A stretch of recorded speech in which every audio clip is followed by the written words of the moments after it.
Benz Radio 106,2 FM, radionya Abang None. Abang None, kita masih di obrolan seru siang hari ini bersama BPJS Kesehatan Wilayah Jakarta Timur. Masih ada Ibu Eni. Wah, ini sudah ada satu pertanyaan yang cukup bikin panas ruang siaran ya. Dari Lukman, ini kayaknya kok gak aktif lagi WhatsApp-nya, checklist 1. Waduh ya. Tapi gak apa-apa, boleh lah ya, nanti dikasih tahu nih. Mau tanya dong Ibu, kalau ada warga mau operasi sito di kelas 3, tapi katanya biayanya lebih dari target. Nah loh, apa kekurangannya diselesaikan pasien itu sendiri atau bagaimana? Gimana Bu solusinya? Terima kasih ya. Silakan Bu Eni. Ya, jadi kalau peserta itu berobat di rumah sakit, seandainya memang indikasi medisnya memang diperlukan operasi, di situ langsung peserta tidak ada biaya untuk biaya tindakan operasinya. Iya.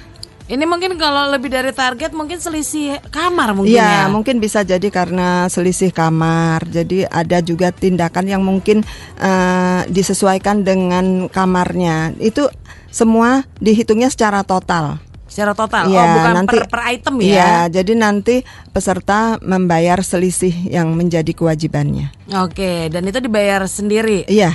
Kalau misalkan dari awal nih, amit-amit ya, misalnya Abang None masuk rawat inap ke rumah sakit dengan menggunakan biaya sendiri, kemudian di pertengahan jalan butuh biaya besar, akhirnya baru pakai BPJS Kesehatan, bisa nggak kayak gitu? Itu tidak bisa, karena peserta pada saat awal ke rumah sakit sudah harus menentukan dia memang peserta JKN. Jadi nanti akan terbit surat eligibilitas pelayanannya. Jadi kalau sudah di tengah jalan dari pasien umum berubah menjadi pasien JKN, itu tidak bisa. Sama sekali nggak bisa, Bu? Sama sekali nggak bisa. Sudah secara otomatis rumah sakit itu sudah mendaftarkan pasien sebagai peserta umum, pasien umum. Pasien umum. Mungkin nggak misalnya pindah rumah sakit dulu atau bagaimana, atau keluar paksa dulu dari rumah sakit demi untuk mendapatkan jaminan dari JKN? Nah itu dokter, biasanya kebijakan dokter ya. Tapi kalau memang pasiennya itu mungkin sedang dirawat dan dalam keadaan yang memang parah gitu ya, kritis, pastinya dokter tidak akan menyetujui untuk dipindah gitu, karena khawatirnya mulai dari awal lagi gitu di rumah sakitnya. Kan tapi memang di BPJS ya harus dari awal. Kalau memang dokternya menyetujui untuk pindah rumah sakit, ya baru nanti di rumah sakit berikutnya mendaftarnya dari sebagai peserta JKN. Ya. Nah, ada kejadian juga di masyarakat, masuknya dia rawat inapnya di rumah sakit itu jaminannya melalui asuransi kesehatan swasta. Kemudian plafonnya habis. Baru ingat, atau mungkin parahnya baru bikin kepesertaan JKN. Itu bisa nggak kayak gitu? Tidak bisa, karena memang itu dari awal sudah sebagai ditanggung oleh asuransi lain. Iya. Jadi intinya Abang None ketika berurusan sama rumah sakit bilang kalau kalian punya JKN. Jadi pokoknya awalnya harus JKN. Dan nanti kalau ada selisih kamar, harga dan lain sebagainya, untuk obat mungkin ya Bu ya, itu bisa di cover dengan asuransi kesehatan lainnya atau pakai biaya mandiri gitu ya, biaya umum berarti ya. Nah, jadi jangan sampai salah langkah gitu ya. Jadi merepotkan Abang None sendiri. Dan itu sering banget terjadi tuh di masyarakat. Dan kalau bisa dibilang dari petugas nakes sendiri di rumah sakit, di klinik ini semua sudah diedukasi ya? Sudah. Untuk bertanya kepada pasien, apakah ibu punya JKN, punya BPJS? Iya, gitu? pasti rumah sakit sudah langsung bertanya. Dari awal sudah ditanyakan kepada peserta. Langsung ke peserta. Kalau belum punya, segera bikin. Iya, segera bikin. Dan kalau peserta baru itu ada masa tunggu 14 hari untuk dapat aktif kartunya. Dan untuk aktif itu membayar pertama itu ada waktu 14 hari jedanya, masa tunggu. Misalnya nih masuk IGD kan ditanya belum punya, Iya. baru diurus tuh. Baru diurus itu tidak bisa karena kan harus ada masa jeda 14 hari. Untuk pembayaran pertama untuk mengaktifkan kartunya. Nggak bisa misalnya di awal tetap bayar mandiri, setelah diurus kan jadi punya. Iya. Selanjutnya pakai JKN. Oh, nggak bisa. Oh, nggak bisa juga. Iya.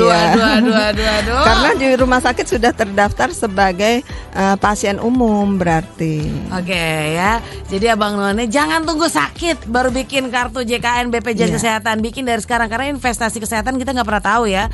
Ngejopraknya kapan, sakitnya kapan nggak pernah tahu. Bikin aja karena ini adalah subsidi silang, gotong royong bareng-bareng ya. Iya. Jadi jangan tunggu sakit baru kalian bikin. Kebanyakan seperti itu.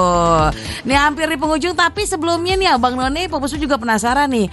Ketika program rehab alias untuk program apa namanya rencana bertahap membayar cicilan itu tunggakan, itu ada sanksinya nggak sih? Ada berbunga nggak sih? Oh, Bu Eni? enggak.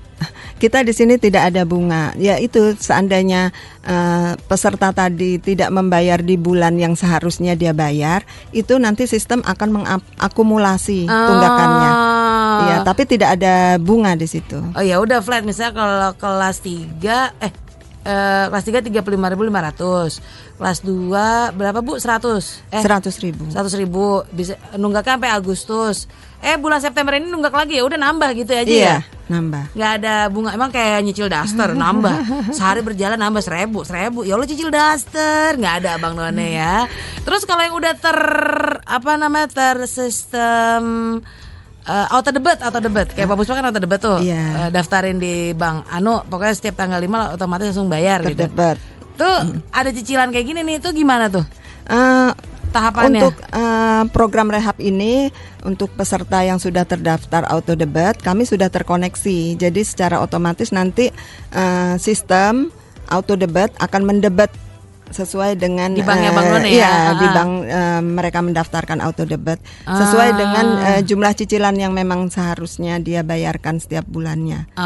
Setiap tahapannya. Jadi misalnya Pak Puspa di Bank A udah biasa di situ. Ya udah bayarnya jangan di minimarket, jangan di mana-mana, langsung aja masukin duitnya di Bank A. Iya, karena kan sudah mendaftar auto debit. Kalau Pak Puspa bayar di minimarket otomatis sudah ada dua, jadi ada 2 kali pembayaran gitu. Padahal kan kita sudah memilih tahapan cicilan benar-benar. Jadi gitu. jangan sampai salah langkah. Kalau nggak jelas nanti di akhir obrolan kita akan kasih tahu lagi care centernya, terus nomor WhatsApp untuk layanan Abang None ya nanti di akhir ya sama Bu Eni ya. Dan kalau berbicara skema pembayaran program rehab, mungkin yang baru dengerin Benz Radio siang hari ini bisa melakukan perubahan nggak untuk skema pembayarannya? Kayak tadi kan sempat di awal nih cicilannya 12 bulan, tapi apa yang lebih cepat 6 bulan aja kelar, kelamaan gitu ya. Iya. Jadi peserta mungkin awalnya memilih 12 kali cicilan karena dia menunggak 24 bulan. Tiba-tiba dapat rezeki nih, terus pengen yang lebih cepat aja karena kan karena kartu itu aktif setelah peserta itu lunas. Oke. Lunas. Nah, jadi peserta itu ingin merubah lah supaya cepat aktif jadi 6 kali gitu. Nah, itu peserta memilih di mobile JKN itu menu perlunasan. Nah, selanjutnya mobile JKN akan mensimulasikan berapa yang harus dia bayarkan. Seperti itu. Dan aktifnya setelah lunas? Setelah lunas berapa? 1 kali 24 jam baru aktif lagi atau 1 jam sudah bisa dipakai lagi? Iya, setelah lunas langsung kartunya aktif lunas dan membayar iuran bulan berjalan. Kartunya aktif. Langsung otomatis aktif Abang None 1 jam kemudian ya. Bisa digunakan lagi. Dan kalau peserta sudah membayar tahapan pertama, tiba-tiba sakit, butuh pelayanan rawat inap, apa kartunya bisa langsung aktif juga? peserta itu kalau tiba-tiba di tengah perjalanan ya tadi Tengah ya. perjalanan. Tengah perjalanan tiba-tiba masuk rumah sakit. Nah, itu kan mereka kan masih dalam proses cicilan. Berarti kan belum lunas. Nah, jadi kartunya tidak aktif, maka harus melunasi dulu tunggakannya. Tapi udah terlanjur masuk rumah sakit ya udah masuk aja Iya, dulu. masuk lunasi dulu tunggakannya. Iya. Dan iuran bulan berjalannya. Siap. Jadi kalau tunggakan dan iuran bulan berjalan udah lunas, peserta kartunya aktif. Nah, bisa dilayani. Tetap dikenakan denda layanan nggak kalau mengakses layanan lewat rawat inap di rumah sakit? Oh iya, karena peserta itu riwayatnya memang sebagai peserta menunggak, maka tetap ada denda pelayanan di rumah sakit. Jadi denda pelayanan itu ada perhitungannya. Setelah peserta itu aktif, di mana dia bulan terakhir membayar itu kan untuk perhitungan denda pelayanan itu 45 hari setelah dia membayar, itu kalau bisa kalau bisa ya itu tidak masuk rawat inap. Jadi kalau selama sebelum 45 hari itu peserta rawat inap, nah itu ada denda pelayanannya sebesar 5% dikali diagnosa penyakitnya, inasi bijis, dikali jumlah bulan menunggaknya. Nah, untuk jumlah bulan menunggaknya maksimal perhitungannya adalah 12 bulan. 12 bulan. Ya, 12 bulan. Kalau dia menunggaknya kan tadi ada perkalian jumlah bulan menunggak. Nah, jumlah bulan menunggaknya 24 kali. Nah, itu hanya dihitung 12 kali maksimal. Kalau rupiahnya misalnya setelah dihitung-hitung jumlah dendanya itu 50 juta misalnya. Nah, itu hanya membayar maksimal 20 juta rupiah. Kalau dalam rupiah 20 juta maksimal. Maksimalnya ya. Jadi kalau bisa dibilang Abang None jangan tunggu sakit baru bikin BPJS Kesehatan ya, karena ini namanya investasi ya, namanya investasi buat jaga-jaga kita ke depannya, karena kita nggak pernah tahu ya kapan sakit ya. Jangan amit-amit, nggak kepengen sakit tapi kan nggak tahu ya Bu ya. Iya, jadi jangan tunggu sakit, bikin sekarang juga dan gampang banget bikinnya. Kalau yang belum punya tinggal ke bisa melalui Pandawa, bisa melalui kantor BPJS. Datang aja ya yang terdekat Abang None. Dan nomor Pandawa ini pelayanan lewat WhatsApp itu tinggal di 0811 8165 165 atau ke care centernya di nomor 165. Oke.